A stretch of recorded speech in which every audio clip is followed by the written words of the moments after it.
Fethullahçı terör örgütü FETÖ'nün alçakça gerçekleştirdiği hain darbe girişimi sonrası milletimizin destansı bir kahramanlık zaferi sergilediği 15 Temmuz'un yıl dönümüne girerken başta Türkiye olmak üzere dünyanın farklı ülkelerinde 15 Temmuz şehitlerini anma törenleri gerçekleştiriliyor.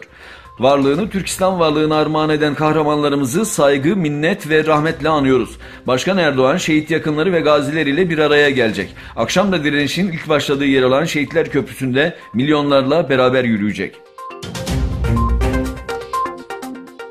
Dünyanın en içe kapalı ve dünya kamuoyundan bazı gelişmelerini güçlükle gizleyen Çin işgal yönetimi, teknolojideki yenilikleri kadar ilginç yasaklarıyla da tüm dünyanın tepkisini çekiyor. Hip hop müzikleri, zaman yolculuğu içeren filmler, magazin haberleri ve bazı çizgi filmlerin bile yasaklanması son yıllarda uluslararası kamuoyunun tepkisini çekmeyi başardı.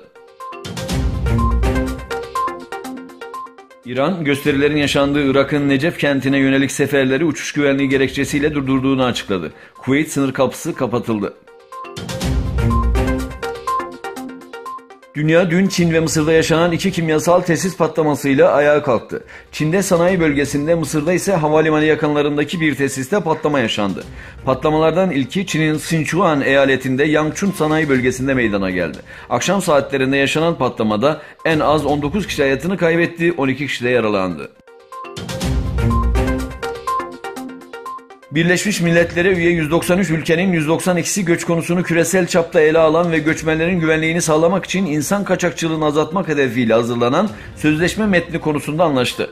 Amerika Birleşik Devletleri ise bu anlaşmada yer almadı.